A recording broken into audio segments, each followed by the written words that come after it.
السلام علیکم ورحمۃ اللہ وبرکاتہ۔ محترم ناظرین و سامعین، جیسا کہ آپ سب جانتے ہیں کہ آج 10 محرم ہے، عاشورہ کا دن ہے آج۔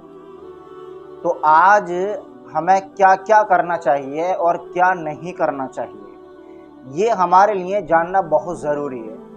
جو کرنا چاہیے اس کو شوق، جذبے اور عبادت سمجھ کر کریں، اور جن سے بچنا چاہیے ان تمام چیزوں سے گناہ سمجھ کر، اللہ اور رسول کی نافرمانی سمجھ کر بچنا چاہیے، تو یہ کام بہت آسان ہو جائے۔ 10 محرم کے دن جو ہمیں سب سے پہلے جو کام کرنا ہے وہ پہلا ایک روزہ رکھنا ہے۔ روزہ رکھنے پر اللہ کے نبی صلی اللہ علیہ وسلم نے ارشاد فرمایا کہ 1 سال کے صغیرہ گناہ معاف ہو جائیں گے۔ یہ روزہ رکھنے کی فضیلت، ایک کام تو یہ کرنا ہے۔ اور دوسرا کام یہ کرنا ہے کہ 10 محرم کے دن اللہ تبارک و تعالیٰ سے اپنے گناہوں کی زیادہ سے زیادہ معافی مانگنی ہے، توبہ کرنی ہے کہ اے اللہ، اب تک جو ہوا معاف فرما دے، اور آئندہ میں گناہ نہ کرنے کا پکا عزم مصمم جسے کہتے ہیں، یعنی پکا ارادہ اور نیت کرتا ہوں، اور مجھے گناہوں سے اے اللہ بچا بھی۔ تیسرا کام جو ہمیں کرنا ہے وہ یہ ہے کہ 10 محرم کے دن اپنے گھر والوں پر زیادہ خرچ کرنا ہے۔ یعنی اگر روزانہ ساگ سبزی بنتی تھی تو اس دن ہم دال بنا لیں، اگر روزانہ دال بن رہی تھی تو گوشت بنا لیں، اگر گوشت بن رہا تھا روزانہ تو 1 یا 2 ڈش اور بڑھا لیں، اگر روزانہ 200 روپے خرچ کر رہے تھے تو 10 محرم کو 300 روپے خرچ کر لیں، 400 روپے خرچ کر لیں، 500 روپے خرچ کر لیں۔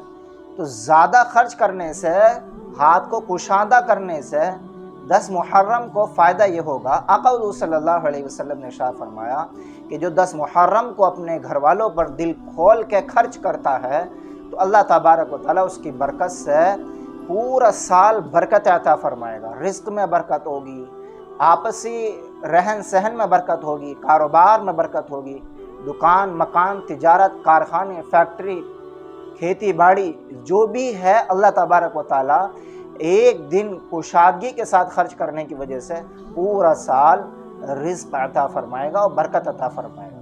تو یہ 3 کام ہیں کرنے کے، اور 3 کام ایسے ہیں جن کو نہیں کرنا ہے۔ پہلا کام یہ ہے کہ ہمیں نماز نہیں چھوڑنی ہے۔ 10 محرم کا جو ایک واقعہ پیش آیا ہے حضرت حسین رضی اللہ عنہ کی شہادت کا، اس واقعے میں سب سے بڑا پیغام یہ ہے کہ حضرت حسین رضی اللہ عنہ، آپ کے گھر والے شہید تو ہو جاتے ہیں لیکن نماز نہیں چھوڑتے۔ آج ہمارا حال کیا ہے کہ ہم پوری رات تعزیہ بنانے میں لگا رہے ہیں، پوری رات ہم کھچڑا بنانے میں لگا رہے ہیں، اور حال یہ ہے کہ فجر کی نماز چھوڑ رہی ہے، اور دن میں ظہر کی نماز جلوس نکالنے میں جا رہی ہے، عصر کی نماز جلوس میں جا رہی ہے، مغرب کی نماز جلوس میں جا رہی ہے، اور جو اصل پیغام تھا حضرت حسین رضی اللہ تعالیٰ عنہ کو، اس کو پس پشت ڈال دیا۔ حضرت حسین رضی اللہ عنہ کے نانا جو ہمارے نبی جناب محمد رسول اللہ صلی اللہ علیہ وسلم ہے، آقا نے فرمایا اول ما یحاسب بہ العبد یوم القیامۃ الصلاۃ، کہ قیامت کے دن سب سے پہلے جس عمل کا سوال ہوگا وہ نماز ہوگی۔ تو وہ کام 3 جن کو نہیں کرنا ان میں سے پہلے ہے کہ ہمیں نماز نہیں چھوڑنی۔ دوسرا کام جو ہمیں نہیں کرنا ہے، شریعت کی خلاف ورزی نہیں کرنی ہے۔ اب دیکھیے کتنے لوگ شریعت کے خلاف ورزی کریں گے، کتنے لنگر لگیں گے، کہیں پانی کی سبیل لگے گی، کہیں شربت کی سبیل لگے گی، کہیں حلوے کے ریڑیاں لگیں گی، حلوے بانٹے جائیں گے، اور اسی کے ساتھ ساتھ یہ بھی ہوگا کہ حلوے زمین پر پڑے ہوں گے، شربت کو نالیوں میں بہایا جا رہا ہوگا، کھچڑوں کو ایسے ہی جو ہے زمین پر ڈالا جا رہا ہوگا، کتنے دونے بونے گلاس گندگی سڑکوں پر ہوگی۔ یہ ہمارے اسلام کی تعلیم ہے۔ ہمارے اسلام کی تعلیم یہ ہے کہ ہماری ذات سے کسی کو تکلیف نہیں ہونی چاہیے۔ کتنے لوگ ہوں گے آج پوری رات انہوں نے ڈی جے بجایا ہے، اور پڑوسیوں کو بھی پریشانی، بچوں کو بھی پریشانی، بیماروں کو بھی پریشانی،